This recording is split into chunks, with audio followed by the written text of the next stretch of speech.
The master's daughter was carrying a secret that could destroy them both. A child fathered by the one man the world said she could never love. In the brutal heart of a southern plantation, where a glance could mean a whipping and a touch could mean death, two souls dared to cross the line. He was enslaved, brilliant, strong, and forbidden. She was privileged, trapped in a gilded cage of her own. Their stolen moments beneath the oak trees were acts of treason against everything their world stood for. But when a cruel overseer discovered a hidden letter, their carefully guarded secret began to unravel. Now, with him locked in chains, and her father planning to sell him south to the killing fields of Louisiana, time is running out. She's 3 months pregnant. He's scheduled to be sold at dawn. And the only chance they have at freedom requires a sacrifice that could cost them everything. Will their love be strong enough to break the chains that bind them, or will the world's hatred tear them apart forever? The morning came soft and slow over the Whitfield plantation, the way it always did in late summer. Clara woke to the creak of wagon wheels turning below her window, and the low voices of men loading the day's tools. She lay still for a moment, listening to the sounds of the world waking up around her. Birds called from the oak trees. Someone laughed down by the barn. The air smelled like dew and wood smoke. She pushed back the thin cotton sheets and stood, her bare feet touching the warm planks of the floor. Through the window, she could see the fields stretching out toward the tree line, row after row of green plants bending in the breeze. The sky was turning from gray to gold, and already the heat was building. Clara dressed quickly in a plain work dress and tied her hair back with a ribbon. Her mother would be waiting downstairs, expecting help with breakfast. There was always work to be done. The plantation ran on schedules and routines, and everyone had their place in it. She walked down the narrow stairs, her hand sliding along the smooth wood banister her grandfather had carved years ago. In the kitchen, her mother stood by the cast-iron stove, stirring a pot of grits. The room was warm and bright, sunlight pouring through the windows. "Morning, Mama," Clara said. Her mother looked up and smiled, though her eyes were tired. "Morning, child. Sleep well?" "Yes, ma'am." "Good. We've got a full day ahead. Your father's expecting company this evening, so we'll need the good china brought down from the attic." Clara nodded and reached for the basket of eggs on the counter. She cracked them into a bowl, one after another, and began to whisk. Through the window above the wash basin, she could see the workers gathering near the tool shed. They moved with purpose, some carrying hoes, others rolling barrels onto carts. And then she saw him. Samuel stood near the barn, tall and steady, directing two younger men toward the far field. He spoke with his hands as much as his voice, pointing and gesturing. Even from a distance, Clara could see the way the others listened to him. They respected him. It showed in how they stood, how they nodded. She had noticed Samuel before, of course. Everyone on the plantation knew him. He was strong and smart, and he carried himself with a quiet confidence that set him apart. But lately, Clara found herself watching him more than she should. She didn't quite understand why. "Clara," she blinked and turned back to her mother. "Yes, ma'am. The eggs are whisked enough, honey. You're about to turn them into foam." Clara looked down at the bowl and felt her cheeks warm. "Sorry, Mama. I was just thinking." Her mother gave her a long look, then returned to the stove. "Thinking is fine, but keep your mind on your work." "Yes, ma'am." They worked together in comfortable silence, preparing the morning meal. Soon Clara's father came in, his boots heavy on the floor. He was a big man with a thick beard and hands rough from years of managing the land. He kissed his wife on the cheek and sat down at the head of the table. "Morning, Clara." "Morning, Papa. Sleep well?" "Yes, sir." He poured himself coffee from the pot and leaned back in his chair. "Good. I'll need you to ride into town this afternoon. We're low on lamp oil, and your mother needs thread." "Yes, sir."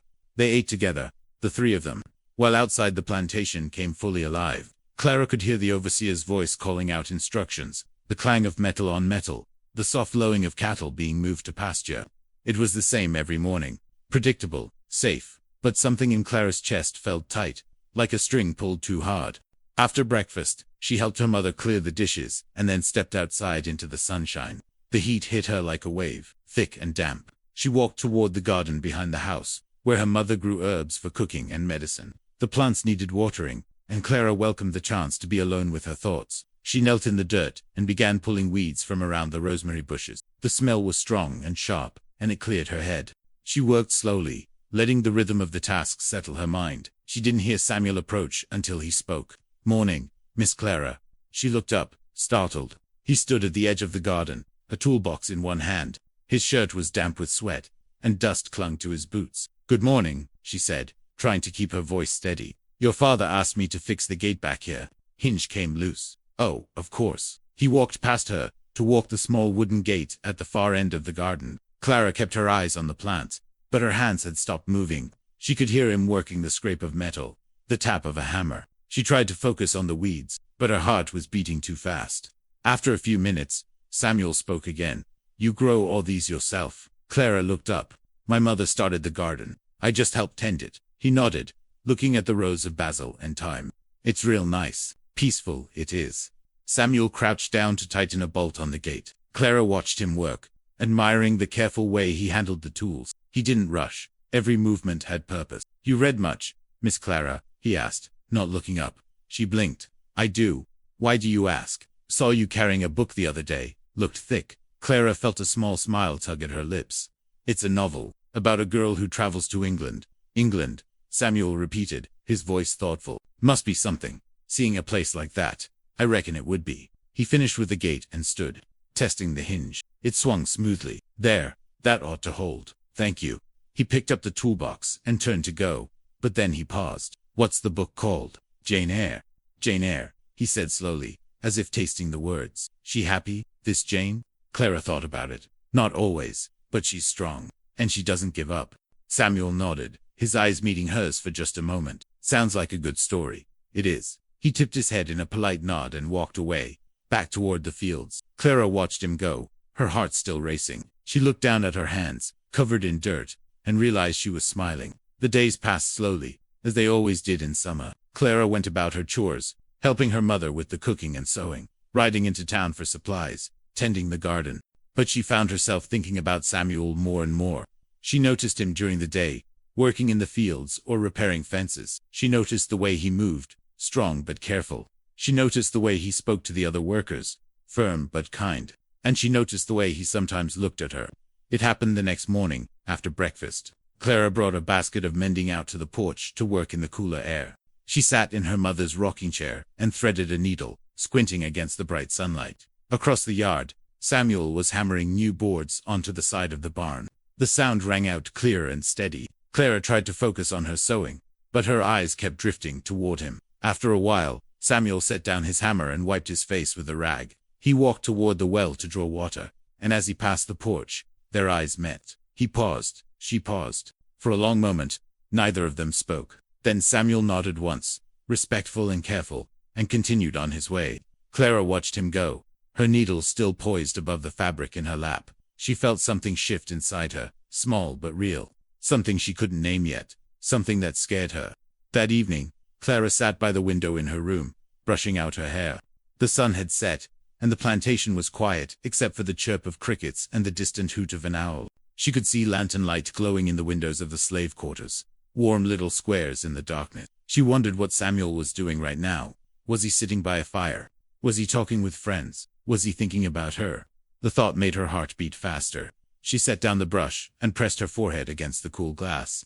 She knew this was dangerous. She knew the world they lived in didn't allow for what she was feeling. There were rules, boundaries, lines that couldn't be crossed. But when she closed her eyes, all she could see was the way Samuel had looked at her that morning, the way his eyes had held hers, just for a moment, the way something unspoken had passed between them. Clara opened her eyes and looked out at the night. Somewhere in the darkness, Samuel was looking at the same stars. She wondered if he felt it too, the pull, the impossible hope. She wondered if he was scared. She was. The next morning, Clara woke early, before the sun. She dressed quickly and slipped out of the house, carrying a basket over her arm. She told herself she was just going to check on the chicken. That was all.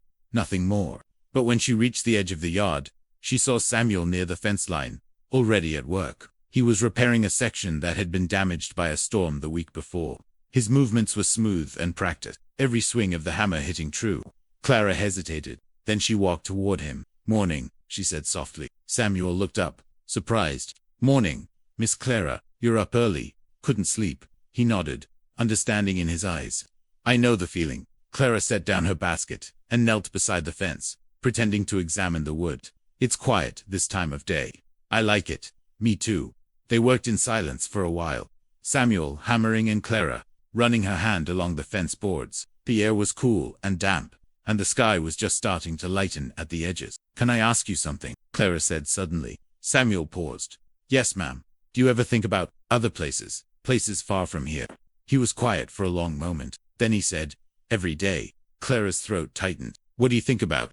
Samuel set down his hammer and looked out toward the fields. "I think about freedom. About walking wherever I want to go. About making my own choices." "That sounds wonderful," Clara whispered. "It does." He looked at her then, his eyes serious. "But it's just a dream, Miss Clara. Dreams don't always come true." "Maybe they can," she said. "Maybe someday." Samuel's expression softened. "You got a kind heart. But this world ain't kind back." Clara felt tears prick her eyes, but she blinked them away. "I know, but I still believe in hope." "Then you hold on to that," Samuel said gently. "Don't let this place take it from you." She nodded, unable to speak. They stood there together as the sun climbed higher, painting the sky in shades of pink and gold. And for just a moment, the world felt a little less heavy.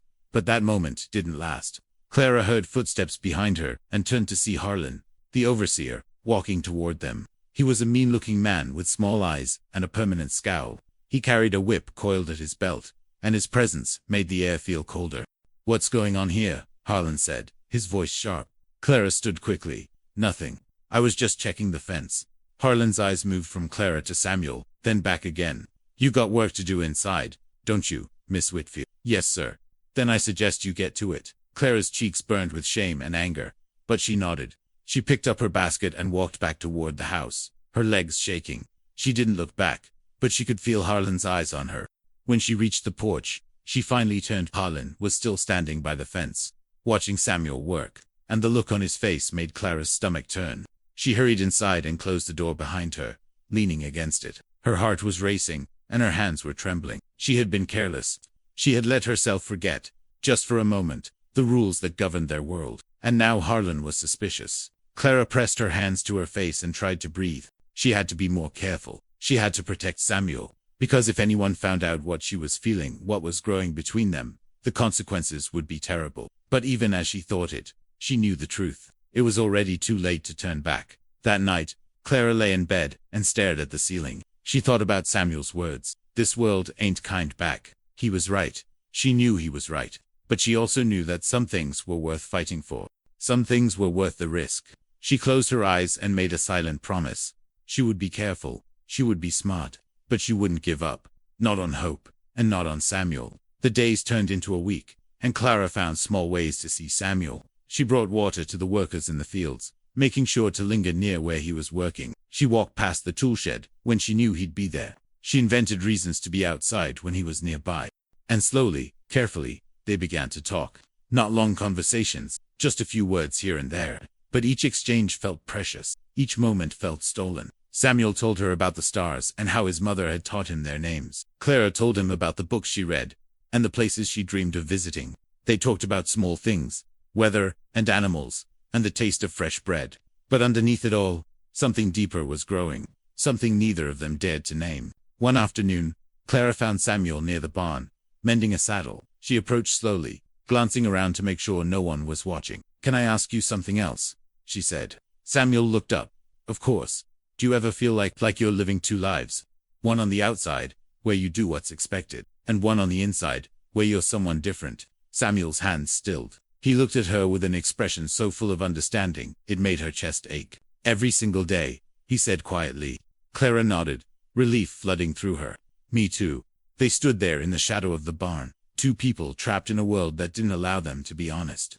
Two people who had found, against all odds, a moment of truth. And in that moment, Clara realized something that both terrified and thrilled her. She was falling in love with Samuel, and there was nothing she could do to stop it.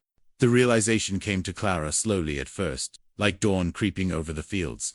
But once she understood it, once she let herself feel the truth of it, there was no going back. She was in love with Samuel, deeply, impossibly, dangerously in love. She tried to hide it. She tried to push the feelings down and focus on her daily tasks. But every time she saw him, every time their eyes met across the yard, her heart betrayed her. It leaped and soared and ached all at once. Samuel felt it too. She could tell by the way he watched her when he thought no one was looking, by the way his voice softened when he spoke to her, by the way he found reasons to be near her, just as she found reasons to be near him. They were careful. They had to be. But the pull between them was strong, stronger than fear, stronger than the boundaries that separated their worlds. 2 weeks passed in this careful dance. Then came the morning that changed everything. Clara woke, feeling strange. Her stomach churned, and when she sat up, the room tilted slightly. She pressed a hand to her forehead and took a slow breath. Just tired, she whispered to herself. That's all. But as the day wore on, the feeling didn't go away. At breakfast, the smell of bacon made her stomach turn. She excused herself quickly and went outside, gulping fresh air. Her mother followed her onto the porch. You all right, honey? Yes, ma'am. Just feeling a little poorly. Her mother pressed a cool hand to Clara's forehead. You don't feel warm. Probably the heat getting to you. It's been fierce this week. Probably, Clara agreed. But she knew it wasn't the heat. The nausea came again the next morning. And the morning after that. Clara told herself it was nothing. A stomach ailment. Something she ate. But deep down, in a place she was afraid to look, she knew the truth. She counted back the weeks in her mind. 6 weeks since that night in July, when Samuel had walked her back from the garden after sunset. 6 weeks since they had stopped pretending there was nothing between them. 6 weeks since they had given in to what they both felt, hidden in the dark beneath the oak trees, where no one could see. It had been just once, just one moment of desperate, beautiful recklessness. And now Clara was paying the price. She sat on the edge of her bed, her hands shaking. A baby. She was carrying Samuel's child. The thought filled her with joy and terror in equal measure. Joy, because it was a piece of Samuel, a piece of their love made real. Terror, because she knew what would happen if anyone found out. Samuel would be beaten, sold, or worse, and Clara would be cast out, disgraced, her family's name ruined. She pressed her hands to her stomach and closed her eyes. Please, she whispered to no one in particular. Please help us.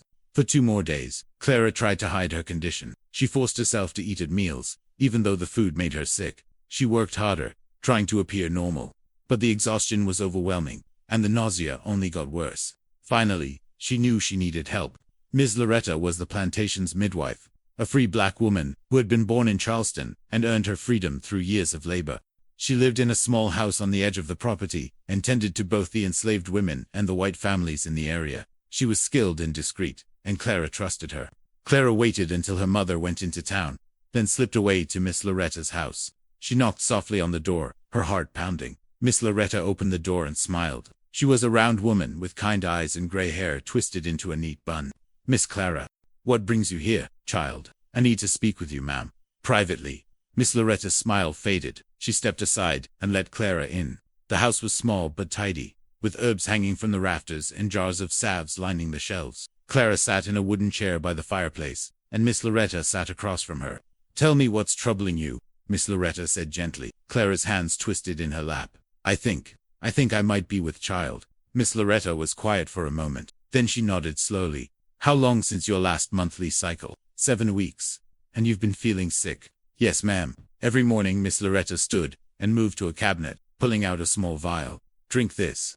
It'll settle your stomach for now. Then lie down on the cot over there. I'll need to examine you. Clara did as she was told, her whole body trembling. Miss Loretta's hands were gentle but thorough. After a few minutes, she helped Clara sit up. You're pregnant, child, Miss Loretta said quietly. About 2 months along, I reckon. Clara's eyes filled with tears. Hearing the words spoken aloud made it real in a way it hadn't been before. What am I going to do? Miss Loretta sat beside her and took her hand. First, you're going to breathe. Then you're going to tell me who the father is. Clara hesitated, but she knew she could trust Miss Loretta. Samuel, she whispered. Miss Loretta's expression didn't change, but something flickered in her eyes. Understanding. Compassion. Does he know? No, ma'am. And your family? No one knows. Just you. Miss Loretta squeezed her hand. This is a hard road you're walking, Clara. A dangerous one. I know. Do you love him? The question made Clara's tears spill over. Yes. I love him more than anything. Miss Loretta nodded slowly. Then you need to tell him. And you need to make plans. Because once people start noticing, there won't be time to think. There'll only be time to act. Clara wiped her eyes. Will you help me? I'll do what I can, Miss Loretta said. But you need to understand something. This world is cruel to people who love across the lines it's drawn. You and Samuel, you're both in danger now. And that baby you're carrying will be in danger too. I know, Clara whispered. But I won't give up on him. I won't. Miss Loretta looked at her for a long moment, then pulled her into a hug. Then you're braver than most, child. And you're going to need every bit of that courage. Clara returned home in a daze. She went straight to her room and locked the door behind her. Then she sat on the floor and let herself cry great, heaving sobs that shook her whole body. She was terrified. Terrified of what would happen to Samuel. Terrified of what would happen to her. Terrified of what kind of life her child would have in a world so full of hate and cruelty. But, underneath the fear, there was something else. A fierce, protective love. A determination to keep Samuel safe, no matter the cost. She sat there until the tears stopped, until her breathing steadied. Then she stood and washed her face. She looked at herself in the small mirror above her washstand. Her eyes were red, her face pale, but her jaw was set. She would tell Samuel tomorrow. And together, they would figure out what to do. That evening at dinner, Clara barely spoke. Her father talked about crop yields and market prices, and her mother mentioned a letter from relatives in Virginia. Clara pushed food around her plate and nodded at the right moments, but her mind was far away. After the meal, she helped her mother clean up, then excused herself to the porch. The sun was setting, painting the sky in shades of orange and purple. She sat in the rocking chair and watched the light fade. She could see the slave quarters in the distance, smoke rising from cooking fires. She wondered which house was Samuel's. She wondered if he was thinking about her right now, the way she was thinking about him. She stayed there until full dark, until her mother called her inside. Then she went to her room and lay down, staring at the ceiling. Tomorrow. She would tell him tomorrow. But the next morning brought something Clara hadn't expected. She was in the kitchen helping her mother prepare breakfast when her father came in, his face dark with anger. He slammed the door behind him and threw his hat onto the table. "We've got a problem," he said. Clara's mother looked up from the stove. "What's wrong?" "The workers are getting restless. Too much talk about freedom, about running north. And I know who's behind it." Clara's heart stopped. "Who?" her mother asked. "Samuel," her father said, spitting the name like it was poison. "He's too smart for his own good. Too influential. The other men listen to him, and that makes him dangerous." Clara gripped the edge of the counter to steady herself. "What are you going to do?" Her father looked at her, surprised by the sharpness in her voice. "I'm going to sell him. Get him off this plantation before he causes real trouble. I've already talked to a trader who's heading south next week. Samuel will fetch a good price." The room tilted. Clara felt the blood drain from her face. "Papa, no, you can't. It's already decided," her father said firmly. "He goes next week." Clara opened her mouth to argue, but her mother shot her a warning look. Clara clamped her jaws shut and turned away, her hands shaking. Next week. They were going to sell Samuel. Next week. She had to warn him. She had to tell him everything about the baby, about the danger, about the need to run. And she had to do it today. Clara waited until after breakfast, until her father left to inspect the fields. Then she told her mother she was going to check on the chickens and slipped outside. She walked quickly toward the tool shed, where she knew Samuel would be sharpening hoes for the day's work. Her heart pounded so hard she thought it might burst from her chest. Samuel looked up when he saw her approaching. His smile faded when he saw her face. "Clara, what's wrong?" She glanced around to make sure they were alone. "I need to talk to you now. Meet me in the clearing by the woods. The one near the creek." His eyes widened. "Clara, if someone sees, I don't care," she said, her voice breaking. "Please, it's important." Samuel hesitated, then nodded. "Give me 10 minutes. Clara hurried toward the woods, her breath coming in short gasps. She reached the clearing and paced back and forth, her hands ringing together. Every sound made her jump: the snap of a twig, the call of a bird. Then Samuel appeared through the trees, his face tense with worry. "What's happened?" Clara rushed to him and grabbed his hands. "My father's going to sell you. Next week. He thinks you're causing trouble among the workers." Samuel's face went still. "I see." "No, you don't see," Clara said desperately. "Samuel, there's something else. Something I have to tell you." He looked at her, confusion and fear warring in his eyes. "What?" Clara took a deep breath. "I'm pregnant. With your child." The words hung in the air between them. Samuel's hands tightened around hers. His face went through a dozen emotions in a matter of seconds: shock, joy, terror, determination. "You're sure?"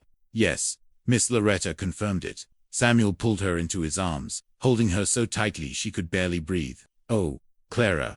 Oh Lord." She buried her face in his chest and let herself cry. For a moment, they just stood there, clinging to each other in the dappled sunlight. Then Samuel pulled back and cupped her face in his hands. "We have to do something. We can't just let them sell me south. I won't leave you. I won't leave our child. I don't know what to do," Clara whispered. "I'm so scared." "I am too," Samuel admitted. "But we're not alone. We'll find help."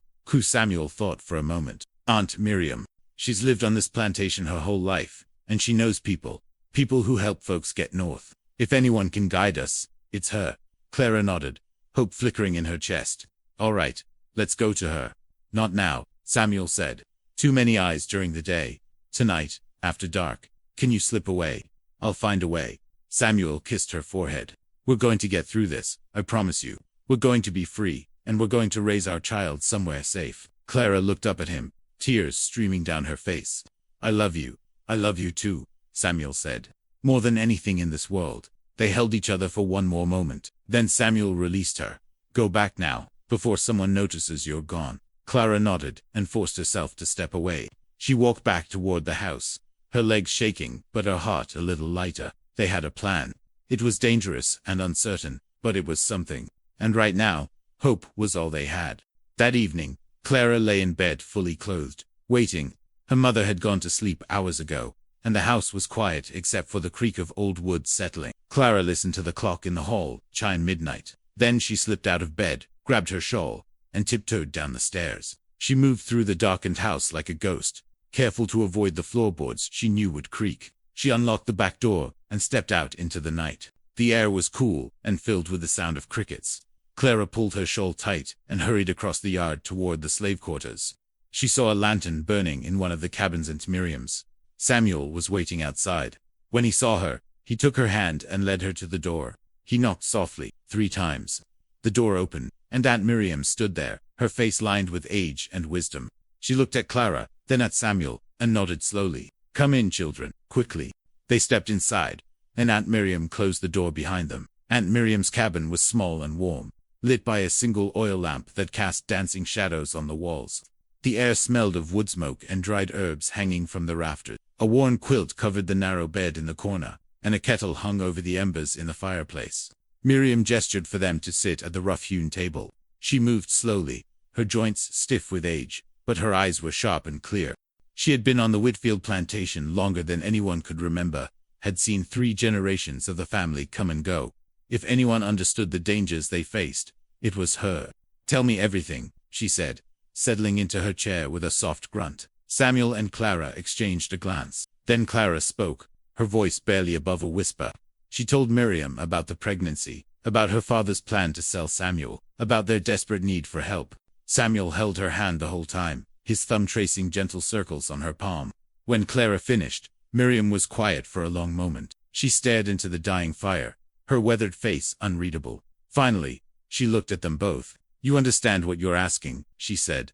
The risk isn't just to you, it's to everyone who helps you. If they catch you running, they'll want to know who aided you, and they have ways of making people talk. I know, Samuel said quietly, and I wouldn't ask if there was any other choice. But they're taking me south next week. Once I'm gone, I'll never see Clara again. I'll never know my child. Miriam's expression softened. She reached across the table and covered their joined hands with her own. I lost my babies, she said. All 3 of them. Sold away before they could walk. I never knew where they went, or if they lived to grow up. That kind of pain, it never leaves you. It sits in your chest like a stone, heavy and cold, every day until you die. Clara felt tears prick her eyes. I'm so sorry. Don't be sorry, Miriam said. Just understand what I'm telling you. This child you're carrying, if you stay here, if people find out, they'll take that baby from you. Maybe not right away, but eventually. That's how this world works. It takes and takes until there's nothing left. Then help us, Clara pleaded. Please. Miriam nodded slowly. There's a man, a traveling preacher named Reverend Josiah. He comes through these parts once a month, holding services for the enslaved folks. But that's not all he does. He helps people get north, has connections all along the route to freedom. Samuel leaned forward. When's he coming next? Should be here in 2 days. Wednesday evening. I can get word to him. Ask him to meet with you both. Where? Clara asked. There's a small church about 3 miles from here, off the old mill road. White folks don't pay it much mind. It's just a place for colored folk to worship. Reverend Josiah holds his services there. You can meet him after dark. Samuel nodded. We'll be there. You'll need to be careful, Miriam warned. That overseer, Harlan, he's suspicious by nature. And he's been watching you. Samuel, I've seen him. If he gets wind of anything strange, he'll act fast.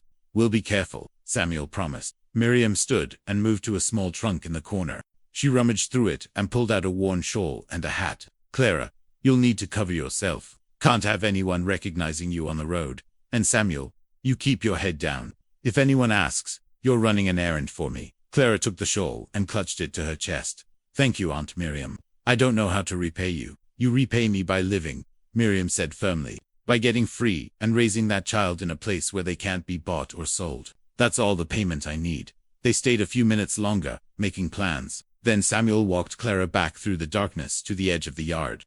They stopped beneath the oak trees, hidden in shadow. 2 days, Samuel said, his voice low.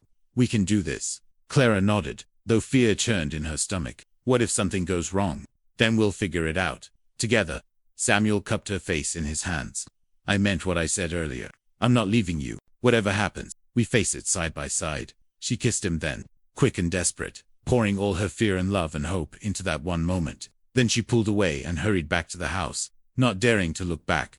The next 2 days were agony. Clara went about her usual routines, helping her mother with the washing and mending, serving meals, tending the garden. But inside, her mind raced. She counted the hours until Wednesday evening, until they could meet Reverend Josiah and learn if escape was truly possible. She saw Samuel from a distance, working in the fields with the other men. He looked calm and steady, but she knew him well enough now to see the tension in his shoulders, the way his eyes scanned the horizon as if searching for danger.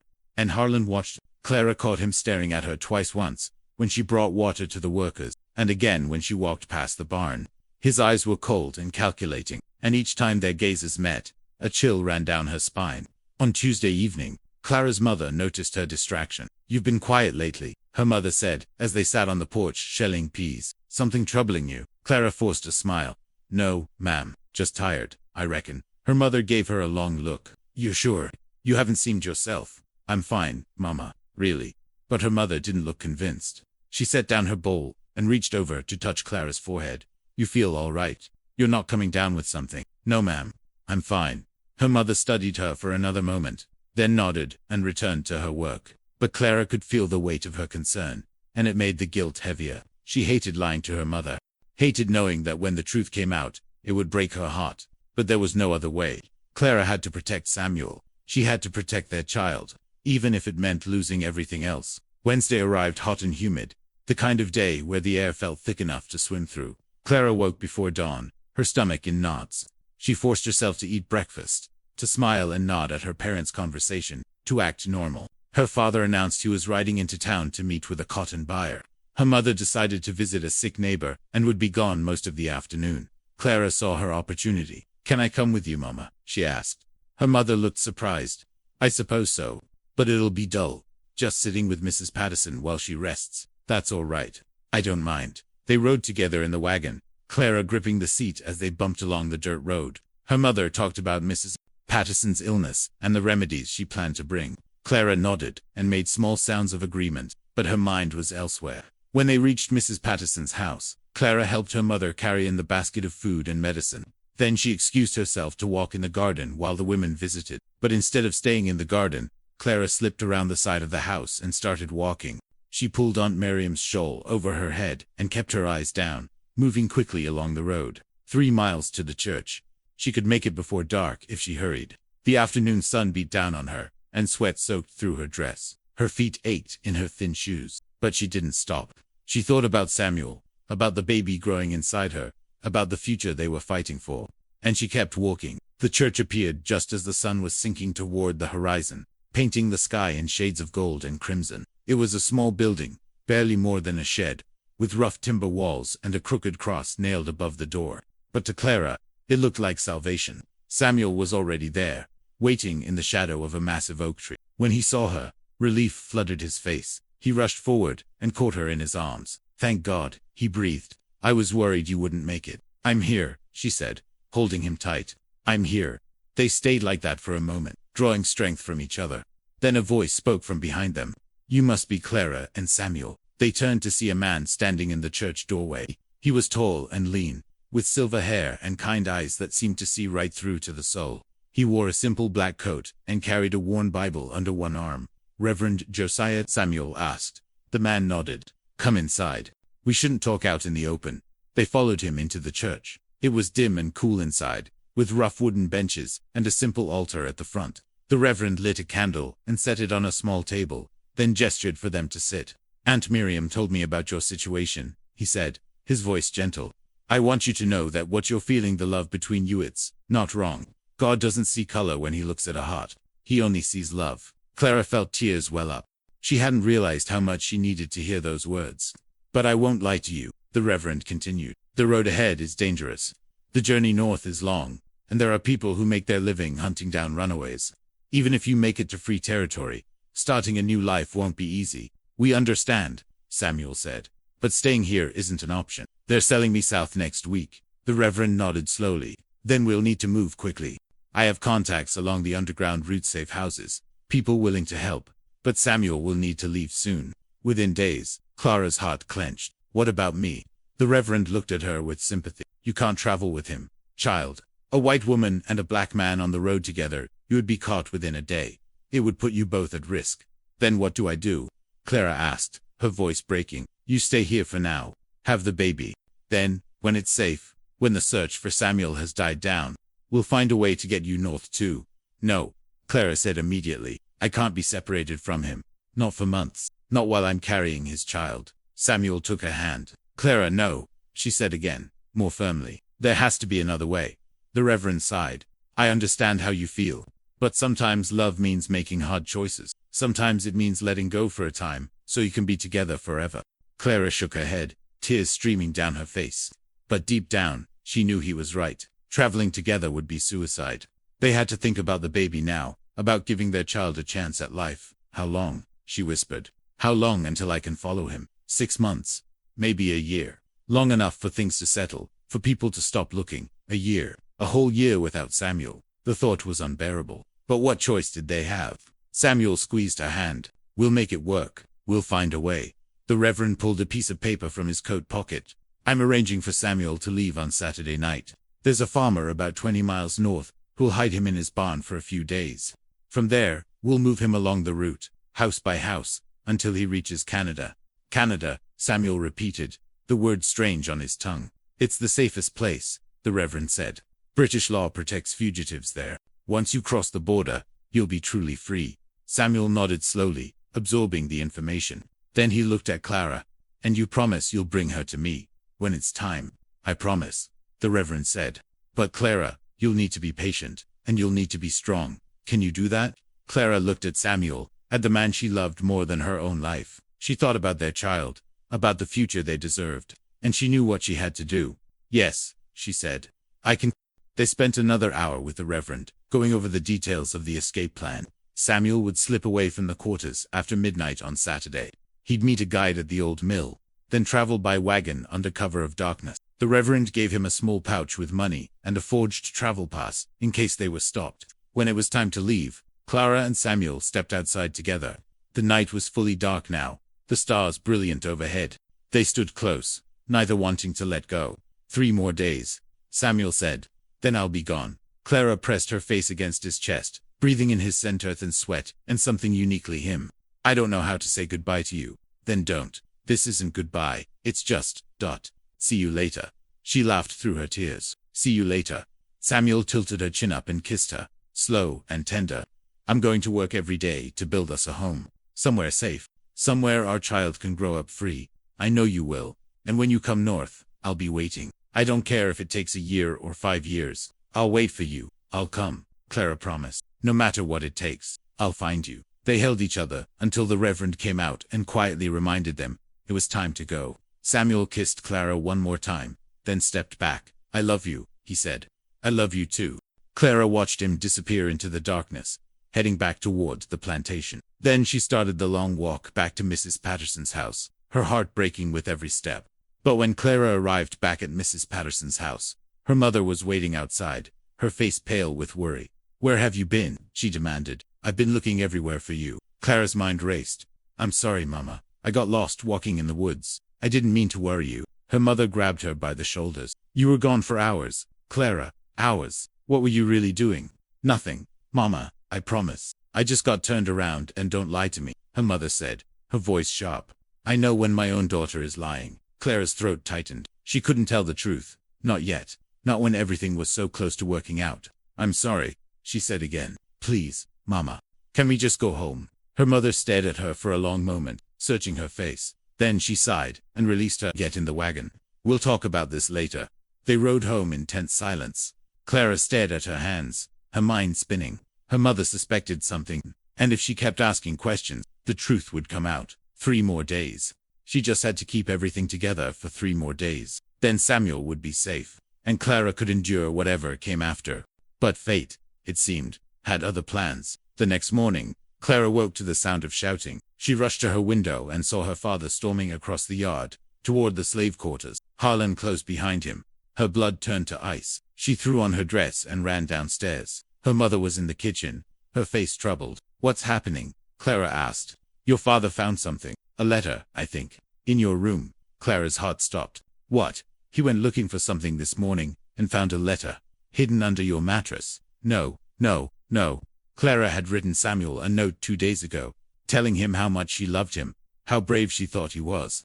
She'd meant to burn it, but had hidden it instead, wanting to keep the words close. And now her father had found it. Clara ran outside, her legs shaking. She reached the quarters, just as her father grabbed Samuel by the shirt and shoved him against the wall of a shed. "You dare," her father roared. "You dare touch my daughter." Samuel's face was calm, but his eyes found Clara's across the yard. In that look, she saw everything: his love, his fear, his determination to protect her. "Papa, stop!" Clara screamed, rushing forward. Her father whirled on her. "You stay back. You've done enough. It's not what you think. I know exactly what it is." Her father's face was purple with rage. "Harlan, lock him up. He's being sold tomorrow. And if I find out anyone else helped with this abomination, they'll answer to me too." "No." Clara lunged forward, but her mother appeared and grabbed her, holding her back. "Papa, please." Clara sobbed. "Please don't do this." But her father wasn't listening. He watched as Harlan dragged Samuel toward a small storage shed, used for holding troublesome workers before they were punished or sold. Samuel didn't fight. He went quietly, his eyes never leaving Clara's face.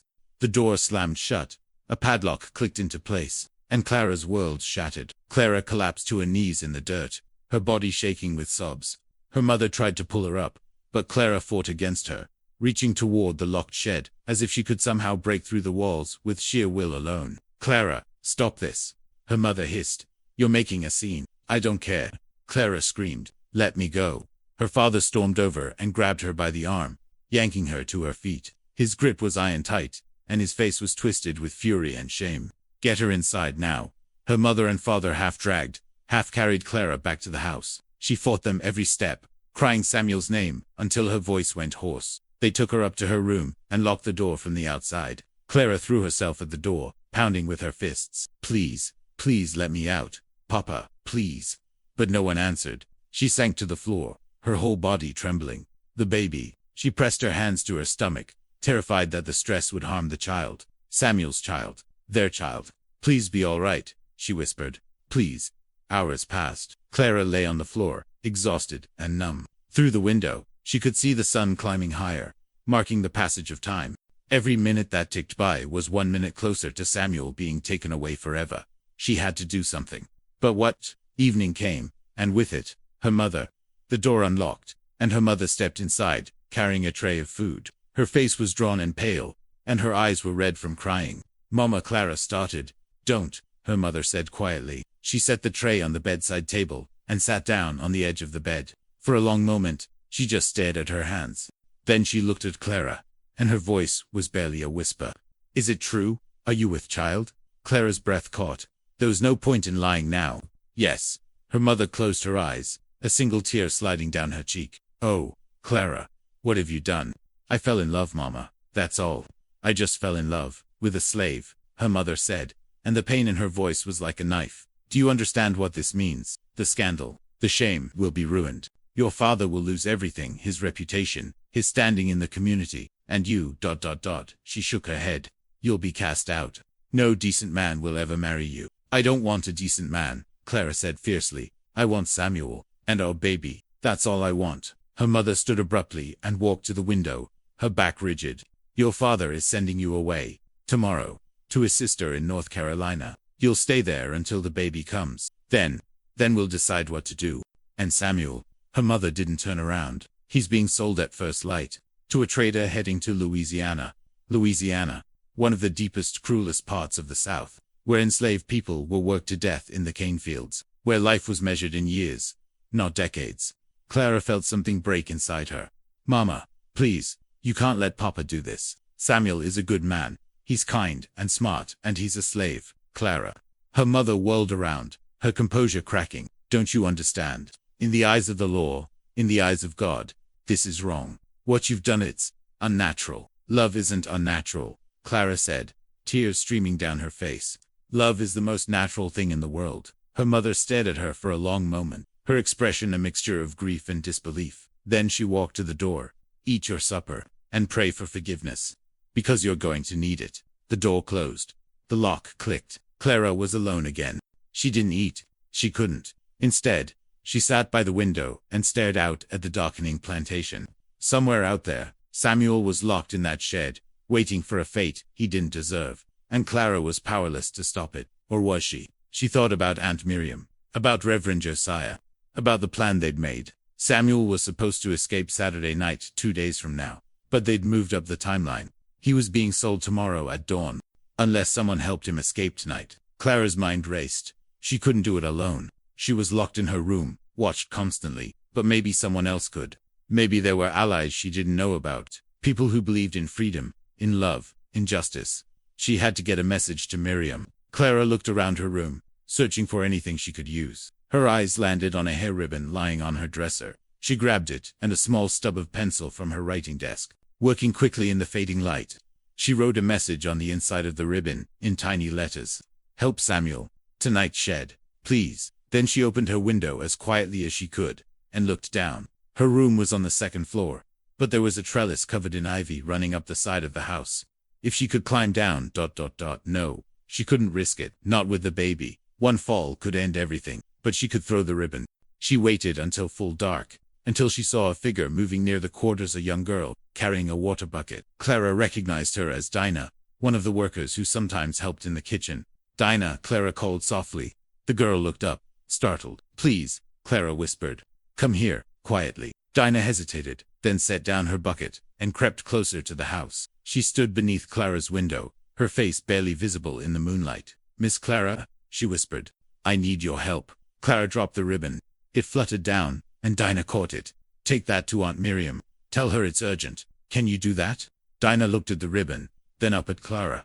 Something passed between them, an understanding, a shared knowledge of what was at stake. Yes, ma'am, Dinah whispered. I'll do it. Thank you, Clara breathed. Thank you so much. Dinah tucked the ribbon into her apron and hurried away, disappearing into the shadows. Clara sank back against the wall, her heart pounding. It was done. She'd sent the message. Now all she could do was wait and pray. The hours crawled by. Clara lay on her bed, fully clothed, staring at the ceiling. She listened to the sounds of the house settling, her parents' footsteps on the stairs, the distant hoot of an owl. Around midnight, she heard something that made her sit up. Voices outside, urgent and low. Then the sound of horses whinnying. Clara rushed to the window and looked out. In the distance, near the barn, she could see lantern light bobbing, figures moving quickly. Something was happening. Then she saw it, a flicker of orange light in the far field, growing brighter. Fire. Clara's heart leaped. Someone had set a fire as a distraction, just like the Reverend had planned. It was working.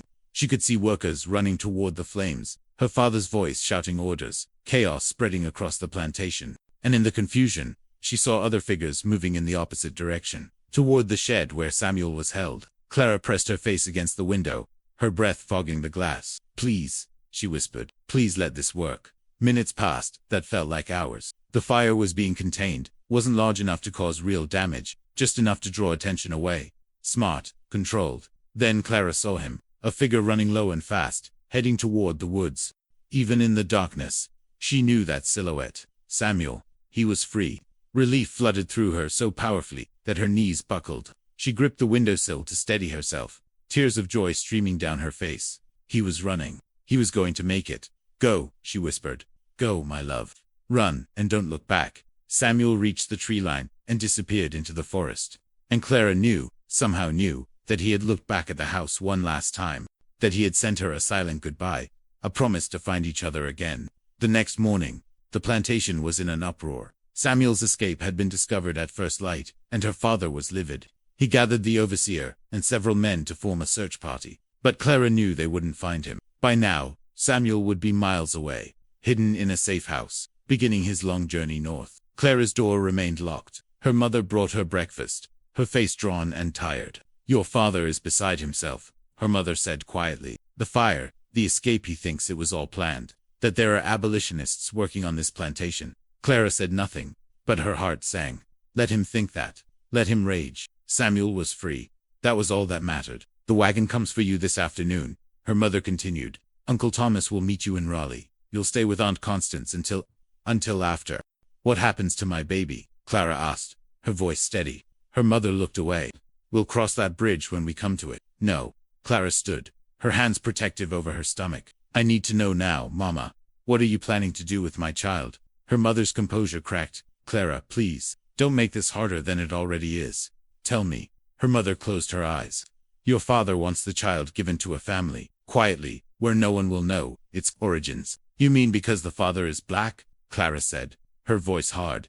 "Yes, no." Clara's voice was like steel. "That's my baby, Samuel's baby, and I won't let anyone take it from me." "You don't have a choice," her mother said, but her voice wavered. "I do have a choice, and I choose my child. I choose Samuel. And if you try to take this baby from me, I swear to you, Mama, I will fight with everything I have." Her mother stared at her, and for the first time, Clara saw something like respect flicker in her eyes. "You really love him, don't you? More than anything in this world." Her mother sat down slowly on the bed, suddenly looking much older than her years. "I don't understand it, but I can see it's real."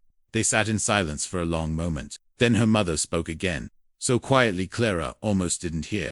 "When I was young, before I married your father, there was a boy, a merchant's son from Charleston. My father forbade the match, said he wasn't good enough, that his family had no land. I obeyed. I married your father instead." She looked up at Clara, her eyes wet. "And I've wondered every day of my life what might have been." Clara moved to sit beside her mother, taking her hand. "Then help me, Mama, please. Don't let them take my baby." Her mother squeezed her hand, then stood. "I can't promise anything. Your father is set in his ways. But I'll do what I can." She walked to the door, then paused. "That boy, Samuel, he must be something special." "He is," Clara said. "He's everything." The wagon came at noon. Clara was allowed to pack one small trunk with clothes and a few personal items. Her father didn't come to say goodbye. He stayed in his study, door closed, refusing to see her. But her mother walked with her to the wagon. As Clara climbed up onto the seat beside the driver, her mother pressed something into her hand, a small leather pouch. "Money," her mother whispered.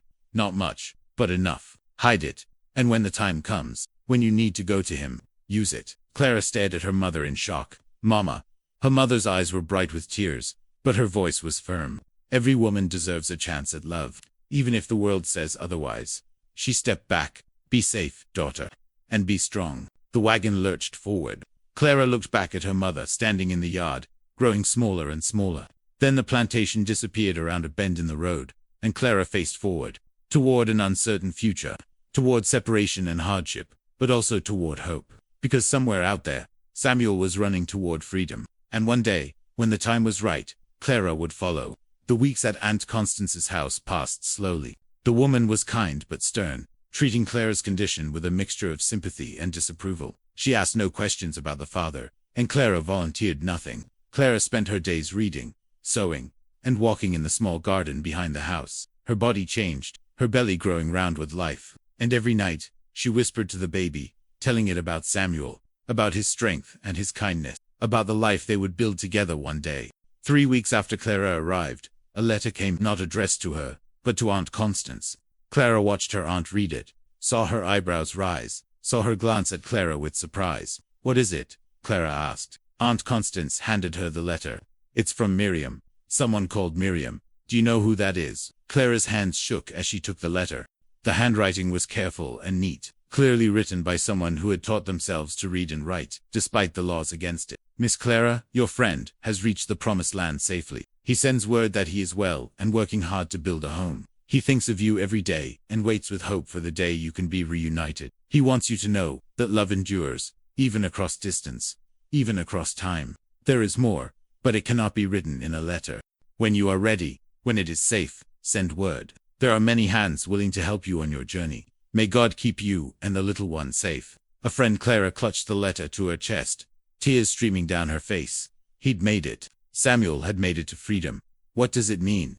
Aunt Constance asked gently. Clara looked up at her aunt, And for the first time in weeks, she smiled. It means there's hope. It means everything is going to be all right. The baby came on a cold November morning, 3 months after Clara had left the plantation. The labor was long and difficult, but when Clara finally heard her daughter's first cry, every moment of pain was forgotten. A girl, the midwife said, placing the tiny, perfect child in Clara's arms, healthy and strong. Clara looked down at her daughter and felt her heart expand in a way she'd never imagined possible. The baby had Samuel's eyes, dark and bright and full of life. And when Clara touched her soft cheek, the baby turned toward her, seeking comfort.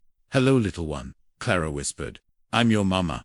And your papa, he's waiting for us. He's building us a home where you can grow up free, where no one can ever hurt you or take you from me." The baby made a soft sound, and Clara laughed through her tears. Aunt Constance stood in the doorway, watching. "What will you name her?" Clara didn't hesitate. "Hope. Her name is Hope." The months after Hope's birth were hard but precious. Clara learned to be a mother, learning the rhythms of feeding and sleeping and comforting. She marveled at every tiny thing her daughter did. The first smile, the first time she grasped Clara's finger, the way she watched the world with curious eyes. And through it all, Clara waited. She waited for word from Miriam. She waited for news that it was safe to travel north. She waited and grew stronger, preparing herself for the journey ahead. The letter came in early spring, when Hope was 5 months old. Again, it came through Aunt Constance, addressed in that same careful handwriting. "The search is ended. Your father has given up looking. It is time. Be ready to travel in 2 weeks. Someone will come for you." Clara read the letter 3 times, her heart pounding. 2 weeks. In 2 weeks, she would begin the journey to Samuel. She started preparing immediately, gathering supplies and clothes for the baby. She saved every penny she could from the small allowance her parents sent. And she practiced the story she would tell that she was a widow traveling north to stay with family. Aunt Constance didn't ask questions. The night before Clara was set to leave, her aunt gave her a warm coat and a basket of food for the journey. "I don't know where you're going," Aunt Constance said, "and I don't want to know, but I hope you find what you're looking for, Clara. You and that sweet baby." "Thank you," Clara said, embracing her aunt. "Thank you for everything." The guide came at dawn, a quiet black woman named Ruth, who drove a wagon and asked no questions. Clara climbed up with Hope bundled against her chest, and they set off north. The journey took 3 weeks. They traveled mostly at night, stopping at safe houses during the day. Some were farms, others were small churches or homes of free black families. Everyone who helped them risked everything, and Clara never forgot their kindness. Hope was a good traveler, rarely fussing, as if she understood the importance of silence. Clara held her close, whispering stories about Samuel, painting pictures of the life they would have together. They crossed into Pennsylvania on a rainy afternoon in May. Ruth pointed to a sign marking the state line and smiled. "You're in free territory now, Miss Clara. You and that baby, you're free." Clara burst into tears, holding Hope tight. "We made it, little one. We made it." The final leg of the journey took them to a small town called Meadowbrook, near the Canadian border. Ruth led them to a simple white church and knocked on the door. Reverend Josiah answered, his kind face breaking into a wide smile. "Welcome, Clara. We've been expecting you." "Is he here?" Clara asked, her voice shaking. "Is Samuel here?" "He's here," the Reverend said. "He's been waiting every day for months, watching the road. He's at the house just up the hill, the one with the blue door." Clara didn't wait. She thanked Ruth and the Reverend and started walking, then running, up the hill. Hope bounced against her chest, and Clara laughed and cried at the same time. The house with the blue door came into view, and standing on the porch, as if he'd sensed her coming, was Samuel. He looked different, thinner, his hair longer, his clothes patched and worn, but his eyes were the same. And when he saw Clara, when he saw the baby in her arms, his face transformed with joy. "Clara," he breathed. "Samuel." She ran to him, and he caught her in his arms, spinning her around. They held each other, laughing and crying, and Hope giggled between them. "You came," Samuel said, his voice breaking. "You really came." "I promised I would," Clara said. "Nothing could keep me from you. Nothing." Samuel looked down at Hope, and his eyes filled with tears. "Is this your daughter?" Clara said. "Our daughter. Her name is Hope." Samuel reached out with trembling fingers and touched the baby's cheek. Hope grabbed his finger and held on tight, and Samuel made a sound that was half laugh, half sob. "She's perfect," he whispered. "She's absolutely perfect." They stood there on the porch of their new home, the three of them wrapped in each other's arms. The spring sun was warm on their faces, and birds sang in the trees around them. And for the first time in their lives, they were free. Truly, completely free. That evening, after Hope had been fed and put to sleep in a little cradle Samuel had built himself, Clara and Samuel sat together by the fire. He held her hand, tracing the lines of her palm like he was memorizing them. "I built us a home," he said quietly. "It's not much yet, just 2 rooms, but it's ours. No one can take it from us. It's perfect," Clara said. "I got work at the mill," Samuel continued. "The pay's not great, but it's honest. And folks, here they're good people. They don't care about where we came from or what color our skin is. They just see a man and woman trying to build a life." Clara leaned her head on his shoulder. "Tell me about Canada. Tell me what it's like." Samuel smiled. "It's cold in winter, they say. Colder than anything we knew back south. But it's beautiful. Mountains and forests and lakes so big you can't see the other side. And people there, they're free. Really free. We can live openly, Clara. We can get married proper. Raise Hope without fear." "Married," Clara repeated, the word sweet on her tongue. "I like the sound of that." "Me too." Samuel turned to face her, taking both her hands. "Clara Whitfield, will you marry me? Will you be my wife, in the eyes of God and the law?" "Yes," Clara said, tears sliding down her cheeks. "Yes, 1,000 times, yes." They kissed then, tender and full of promise. And when they pulled apart, they were both smiling. "We did it," Samuel said. "Against all odds, we made it." "We did," Clara agreed.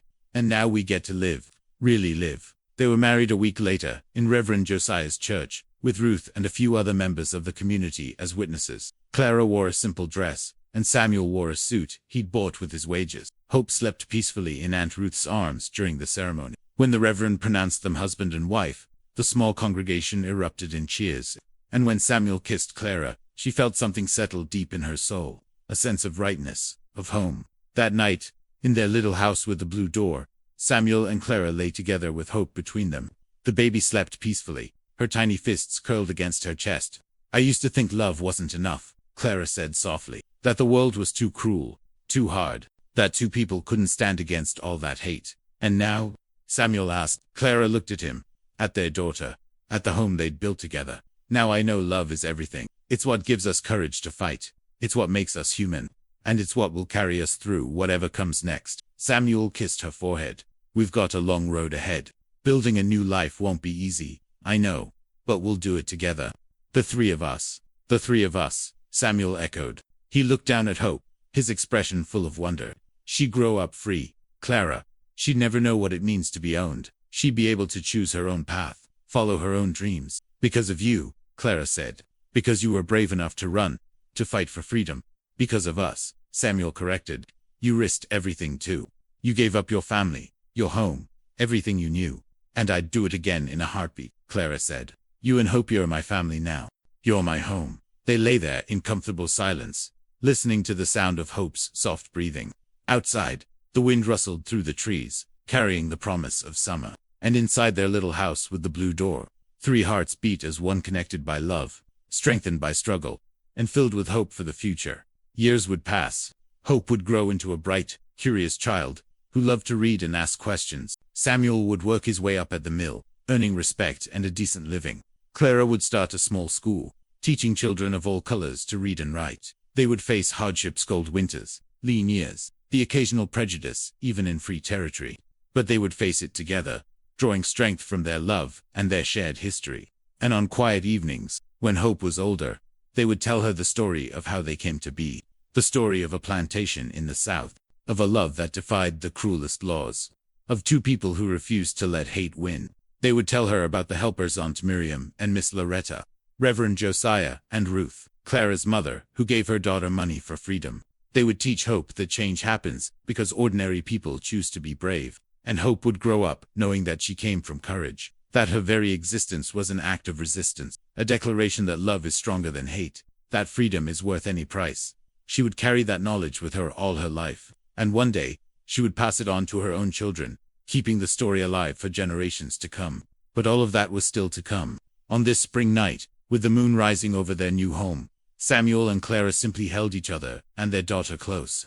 They had survived. They had fought and suffered and endured. And they had won. Not because the world had suddenly become fair or just. Not because prejudice had disappeared overnight. But because they had refused to let the world's cruelty break them. They had chosen love over fear, hope over despair, freedom over safety. And in that choice, they had created something beautiful, something that would endure long after they were gone. A family, forged in fire and bound by love. A testament to the unbreakable human spirit. A light in the darkness, showing others the way forward. Clara looked at Samuel, at the man who had risked everything for freedom, at the father who would raise their daughter with tenderness and strength, at her partner, her equal, her love. "I'm happy," she said simply. "Right here, right now, I'm completely happy." Samuel smiled, the kind of smile that reached all the way to his eyes. "So am I, so am I." And as the stars came out one by one over their little house with the blue door, 3 hearts continued to beat as one, safe, free, together, finally, blessedly together. The journey had been long and hard, and full of pain, but it had brought them here, to this moment, to this life, and it had been worth it. Every step of the way, it had been worth it.